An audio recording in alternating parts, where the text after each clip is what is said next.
Hello everyone.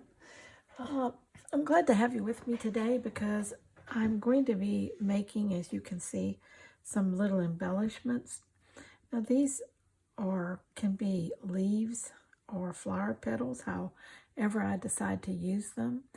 They can even be other things depending on how I incorporate them in a particular fiber art project.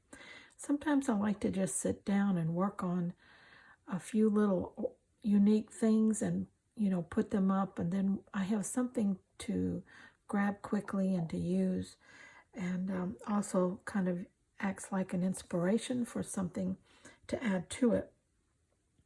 Now this is all made out of scraps, textile scraps, threads, yarns, little slivers of fabric, whatever I have. You can see here that I've been making these out of this pile of stuff. It's all matted together, but that's okay. It actually works perfect for what I'm doing. I have drawn myself a little leaf pattern here, and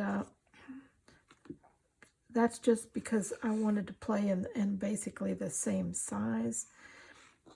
Although this one's quite a bit smaller, but it's cut from just a piece of scrap wired ribbon, and it wasn't very wide, so I got what of it I could, and I took the wire out and used the ribbon base. Now you can see that this is what I started with, the ribbon base on that. For these two shears, I cut some basic sizes here out of some sheer fabric and use that for a base.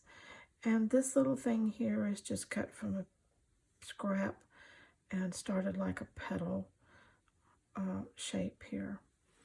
Okay, so you can use whatever you've got, and also, I pull from this tub. I'm almost out here, but this is where I throw my little snippet pieces in here.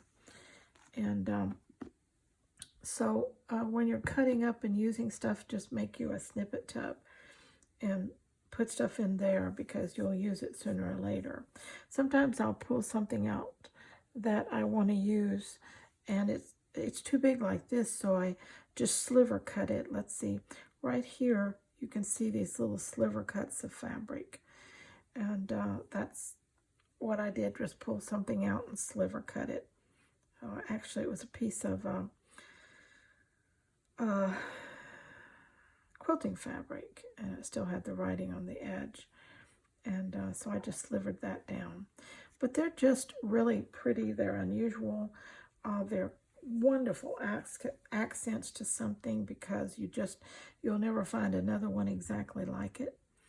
So I thought today that I would make up a few, because I'm trying to already get some ideas and some creative embellishments kind of designed, and maybe a few put together for the Perfectly Imperfect Slow Stitch Challenge that's going to be going all year next year, hosted here on my channel.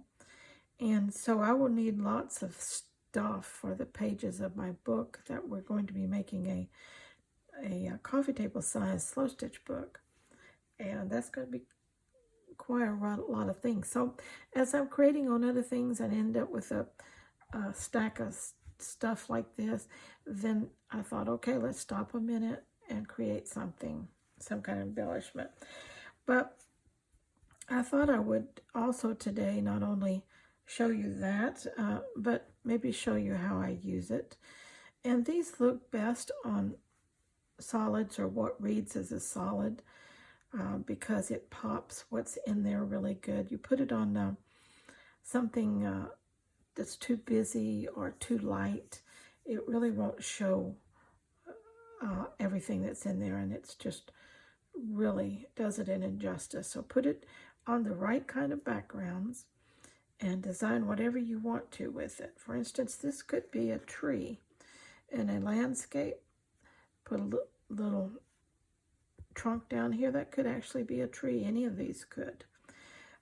Like I said, they could be flower petals. They all could be leaves of something. It's just no telling what and all they could create. Okay, so let me show you kind of how I made these. They're very simple.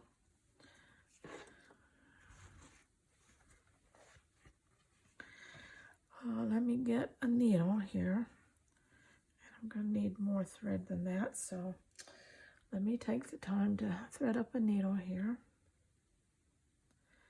I've got some off-white ecru thread here. I'll just use that, but really it doesn't matter what color thread you use on this because there's all kinds of colors in there already. It'll just blend. Okay. This happens to be 3-stranded, so like I said, we'll just work with it. Now, I laid one out here, just a simple, this is one of the sheer petal shapes I cut. I took different fibers out of this pile, and I kind of stretched them out across that, okay? Then I kind of work the background ones out a little to the center, bring the black back, because I kind of like it to stay pretty centered. We'll see if that happens. You never know. You have to take what comes out of this because you don't have a whole lot of control. So when I get that in there, just whatever I'm going to put on there, then I simply take something like a pair of scissors and find my center and fold it over and just half it, fold it over and half it. Just grab it. I usually start at the top and I'll just go up here and try to secure just a little bit of what's in there so it doesn't come apart on me right up there. Okay, that's good. Now catch it down a little bit further. Now what I do is I go down the center and I point my needle out and bring it back in. I go in the fabric, point my needle out, bring it back in, and that catches some of what I've got in there. Won't catch everything, but you don't have to catch everything. Some of it's going to fall out, but what you end up with is okay. Then I come back and I sew down that. Just take some little stitches along the back edge here. Again, that's catching a few things in that crease also. This is just the beginning. It doesn't have to be perfect, okay? Because you can work on this after you get it opened. Well, I hate it when I do that. Let's see. Get that out of there. Okay. Now, grab it a little further down. Work my thread back down to the bottom of that one. Now I'm going to do the same thing. I'm going to go in, I'm going to go out, pull back, and catch what I can.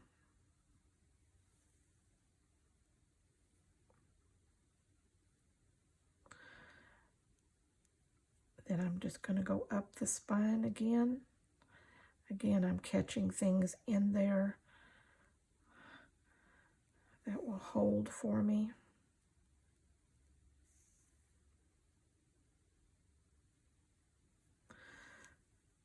Okay, take a stitch and go back down to the bottom there where you were. Okay, now we got enough room to do that one more time. We'll go in, go out, pull back, and catch what's in there.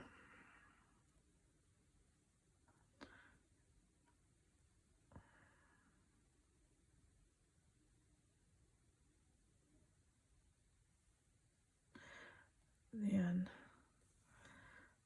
secure the spine some more.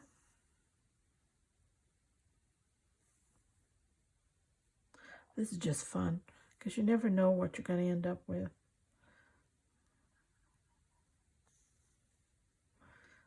Okay, and I usually bring it back down to the bottom because I'll come back up in the center when I open it up. Okay, we're going to open it up. We're going to press it out, work our little fibers, see where the division line is. There it is. Work our little fibers over. Now, a lot of times I will take this and turn it over and iron it from the back side just to get something flatter to work on here. But isn't that pretty already? Okay, then what I will do is I will come up and I will start couching just a little bit of this along the outside edge. Again, to secure some of my, because we're working with very loose threads here and we don't want them all to fall out. So just couch along a little bit, catch some of these things. The more you put in there, of course, the more you're going to have to work with. This one I didn't load up too much, and so it's a little bit, you know, not too fat with stuff in it.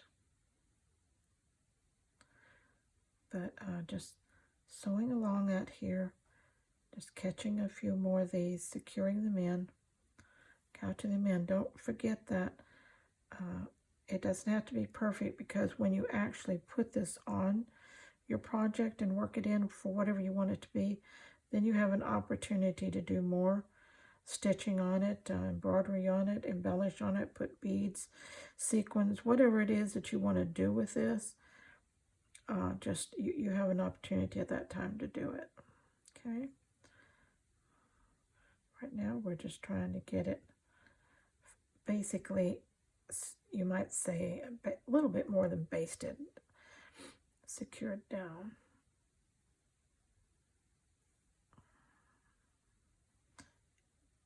And I love scrappy, so I don't care if my thread shows, because I want it to show.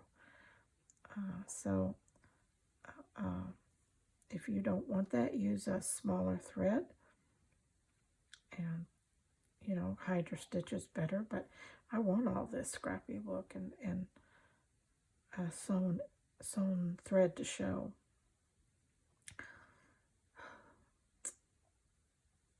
I know I must do this more than anybody else in the world. Okay. All right.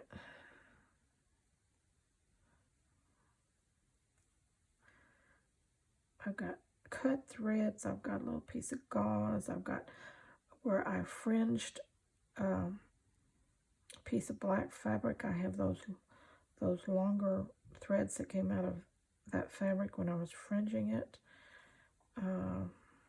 That's pretty much, this is all made up of loose threads and a little piece of gauzy fabric in the background.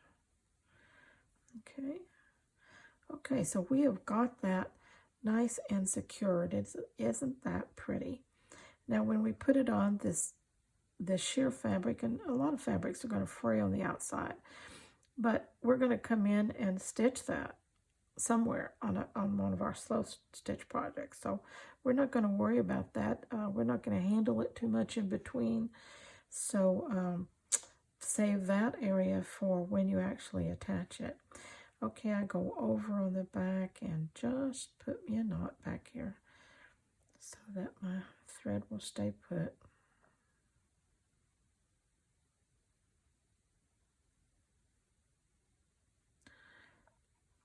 And as you can see, it doesn't take very long. A good way to use up a knot of stuff like this. And don't forget to add to your knots of stuff like this, you know, don't ever throw away any threads. Look at that. And my black threads came out of this thread thing. And so, you know, just save it all.